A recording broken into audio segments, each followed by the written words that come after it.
मोहतरम हसन निसार साहब के नाजरीन को कायरोप्रैक्टर जावेद मिर्जा का सलाम। मैं नाजरीन आपके सवाल जवाब पे आने से पहले एक गुजारिश करना चाहता हूँ, सवाल को मुकम्मल भेजा करें। लेट्स से आप अगर मुझे नहीं बताएंगे कि आपकी एज क्या है, लेट्स से आपने सवाल भेजा है मुझे, उस सवाल को जांचने के लिए, उसकी तफसील देने के लिए मुझे पहले इमेजिन करना है कि आपको कितना नुकसान हो चुका है। अगर आप लेट्स से कि आपकी एज 70 साल हो गई है, तो उस सूरत में मुझे समझना ऑटोमेटिकली आ जाएगा कि आपकी हड्डियों में कमजोरी आ चुकी है, गैप बढ़ गया है, आपके सांस फूलने का अमल शुरू हो चुका है, आपकी खांसी जो उठते बैठते तकलीफ होती है, घुटनों में दर्द, वो ऑटोमेटिकली मैं बाकी चीजें भी कर पाऊंगा।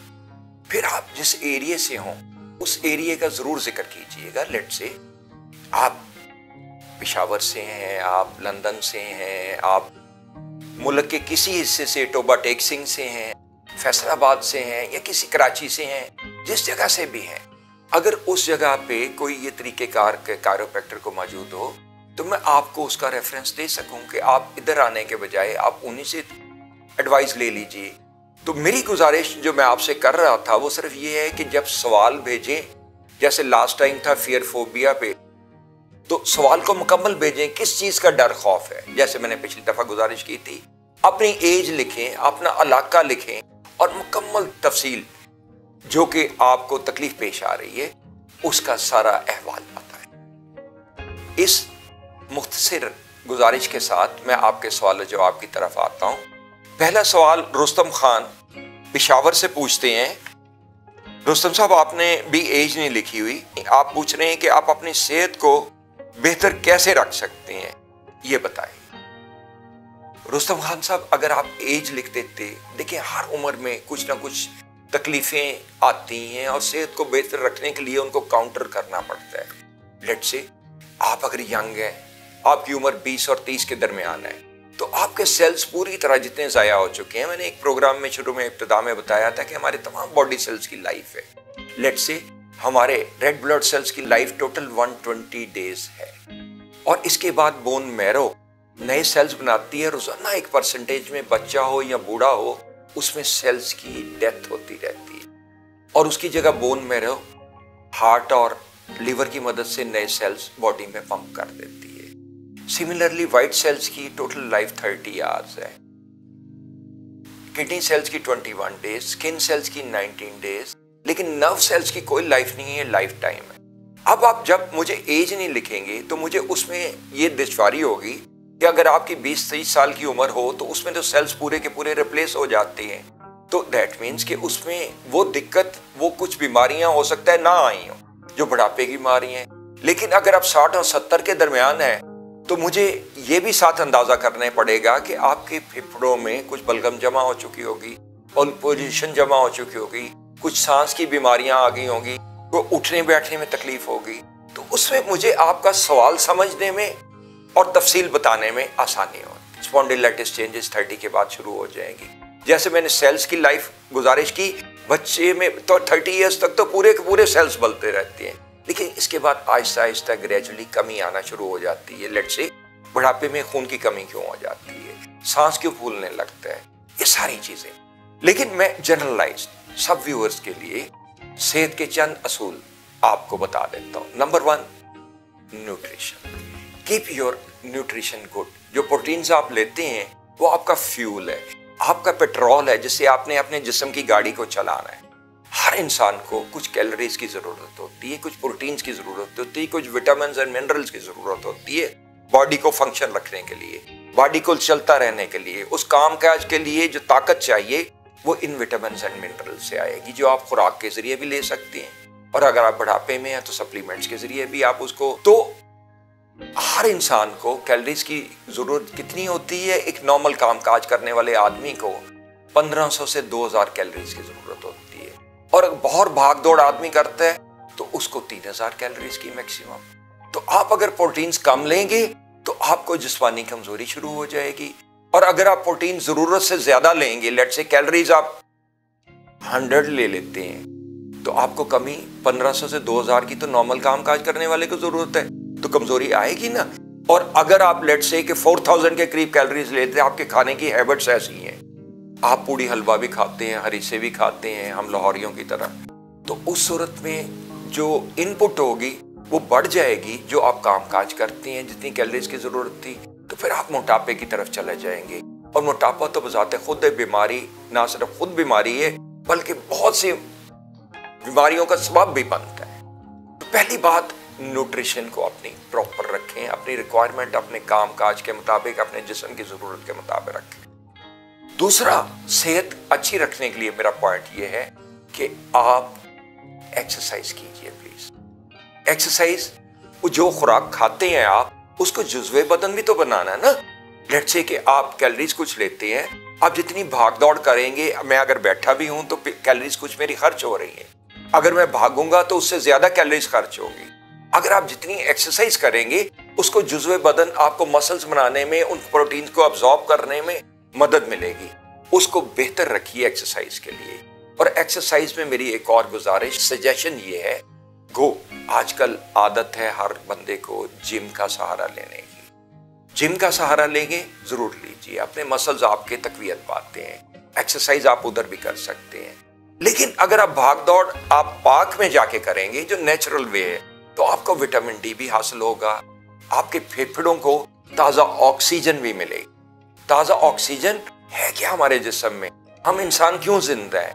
अगर 1 मिनट तक हमारे फ्रेश ब्लडेड ऑक्सीजन ना बॉडी में सर्कुलेट करे तो कार्बन डाइऑक्साइड हमारे पूरी बॉडी में जमा होने लगती है और डेथ हो जाती है बंदे की।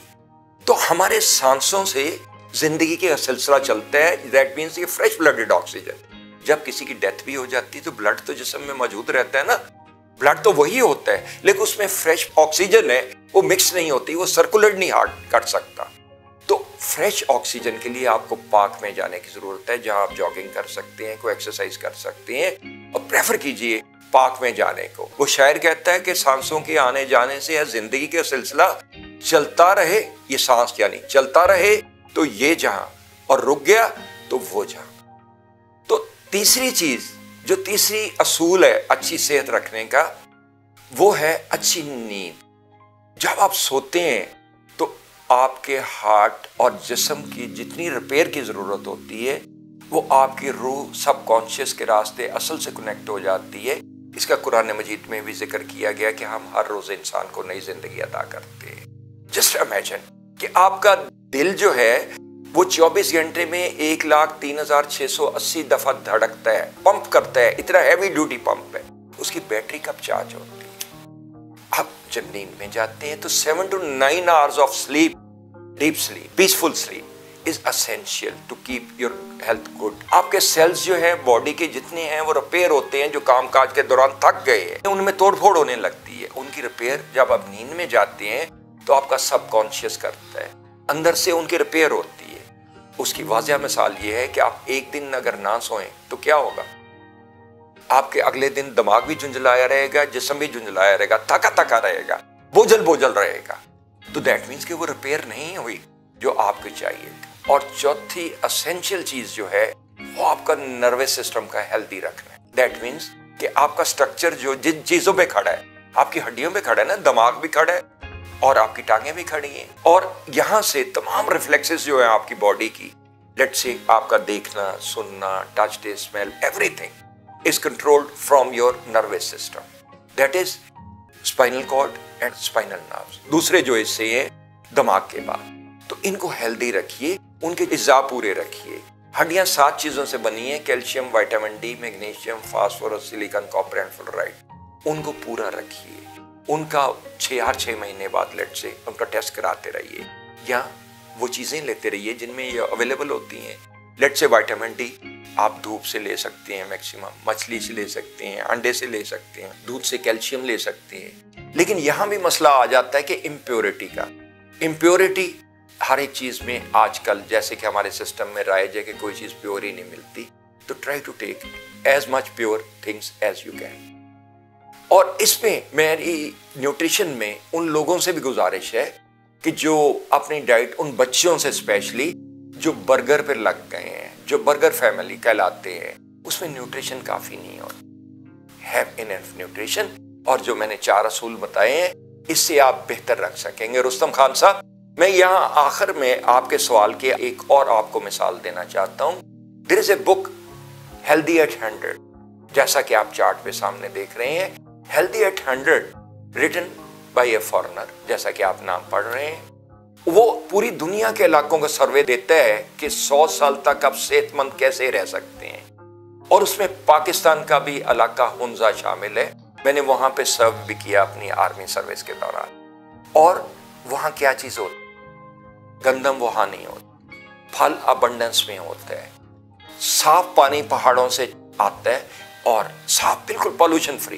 पहाड़ों से उतर के उनके छोटे छोटे घर हैं ऊपर, जिनसे वो नीचे उतरते हैं, पानी ले जाते हैं। मेहनत यानी उनको करनी पड़ती है, पतले दुबले लोग, लेकिन उनको पॉल्यूशन फ्री एनवायरनमेंट्स मिलती हैं।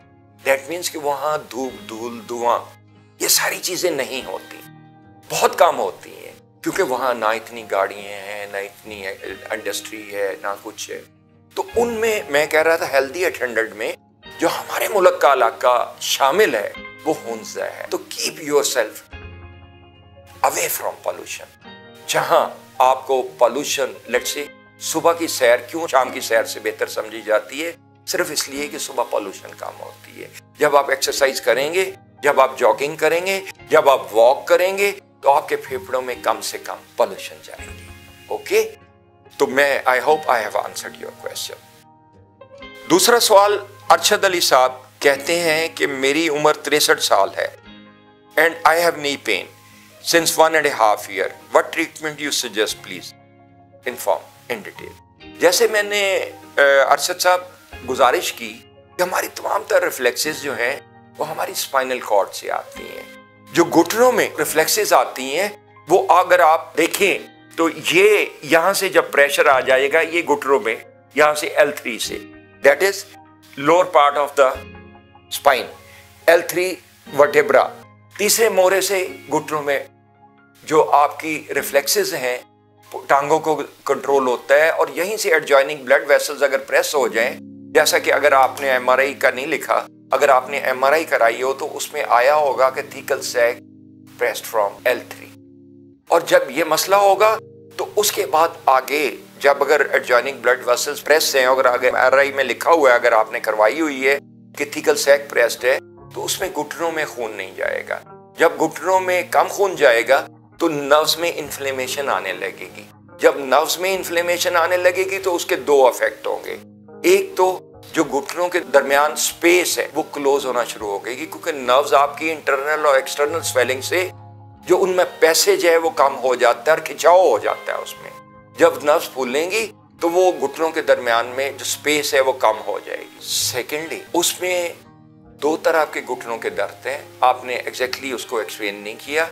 जो एक है आर्थराइटिस की किस्म, रूमेटॉइड आर्थराइटिस है, और दूसरी ऑस्टियो आर्थराइटिस। तो इसमें आपका घुटना वीक होने लगेगा, उसमें जो कार्टिलेज है वो वीक होने लगेगा, हड्डी जो है कमजोर होने लगेगी। अगर आप में इनफ न्यूट्रिशन मौजूद भी है, लेकिन एडजॉइनिंग ब्लड वेसल्स अगर L3 से प्रेस हो गए हैं तो उसमें ब्लड जाएगा नहीं, और सब कुछ तो ब्लड के रास्ते जाना है ना, जिससे ये स्पेस क्लोज हो जाएगी। नाजरीन, यहाँ मैं सबके लिए बताता चलूं कि जब घुटनों तक मसला पहुंचता है तो it is a major disc. उस वक्त तक अगर आप समझते हैं कि घुटनों के रिप्लेस होने से सिर्फ उसमें खिंचाव खत्म हो जाएगा, तो वो खत्म नहीं होगा। अक्सर औकात जब L3 पे प्रॉब्लम पहुंचता है तो उससे पहले L4 और L5 में भी, जहां से टांगों में ये रिफ्लेक्सेस कंट्रोल होती हैं, इनमें भी प्रॉब्लम आ चुका होता है और ये नर्व्स कंप्रेशन में जा चुकी होती है। और इसके साथ साथ आपकी गर्दन में भी जरूर खिंचाव होगा अरशद साहब। गर्दन भी छोटी डिस्क है, वो पहले बल्ज होती है, पहले उसमें प्रोट्रूजन होती है, और उसके बाद ये लोअर बैक में जो हमारी बड़ी डिस्कें हैं, that is from L1 to L5, lumbar का एरिया कहलाता है, ये डिस्कें बल्ज होना शुरू हो जाएंगी। तो इसका इलाज अरशद अली साहब तो बेहतर ये है कि आप रूट कॉज को पहले दूर कराइए, फिर कायरोप्रैक्टर आपकी स्पेस एडजस्ट कर देगा घुटनों के दरमियान में, और जब इन्फ्लेमेशन खत्म होगी, नर्व्स रिलैक्स करेंगी।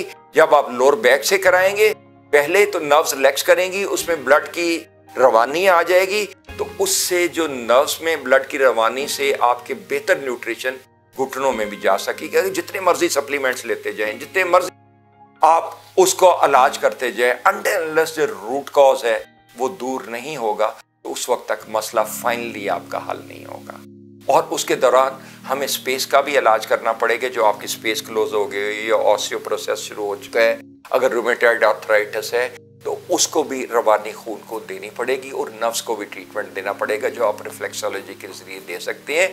यानी पाँव के नीचे आपके 7200 नर्व एंडिंग्स आती हैं और उनके जरिए इनका इलाज भी मुमकिन है उन नर्व्स का जो इन्फ्लेमेशन का शिकार हो गई हैं। तो इसकी आप मजीद अगर वजाहत चाहें तो तफसील ज्यादा लिख दीजिएगा कि आपका क्या डायग्नोज हुआ है, कौन सा आर्थराइटिस डायग्नोज हुआ है, घुटनों में कौन सा क्या प्रॉब्लम एग्जैक्टली फील कर रहे हैं, तो टांगों में हैवीनेस भी आ रही है नहीं आ रही, और अगर आ रही है तो आपके घुटनों के अलावा लोअर बैक के बाकी वर्टेब्रास को दैट इज L4-5 को भी जरूरत होगी कि उनका भी इलाज करें। अगर आप टांगों में ताकत चाहते हैं, घुटनों में ताकत चाहते हैं, क्या उठते बैठते आपको दर्द होती है, झिझक होती है कि अभी दर्द होगी, आपने एज लिखी है 63 ईयर्स, तो ये क्यों मसला हो जाता है? दैट इज नर्वस सिस्टम में वीकनेस आने लगती है। मियां मोहम्मद साहब के अल्फाज में वो कहते हैं हड्डी पीड़न लकी पीड़ा लोकी कहन चुक चुक, असली गल है मियां मोहम्मदा विचों गई है मुक, क्या मुक गया, क्या कम हो गया है, किस चीज में प्रॉब्लम आ गया है, एंड दैट इज आपके स्पाइनल कॉर्ड वीक होना चाहिए। ओके, तो टेक केयर, उसका इलाज कीजिए, इंशाल्लाह मुमकिन है, कायरोप्रैक्टर तरीकेकार से भी मुमकिन। बिलाल जिन्होंने अपनी एज नहीं बताई, इलाका भी नहीं बताया, वो कहते हैं कि मेरी इनर साइड ऑफ थाइज में दर्द है।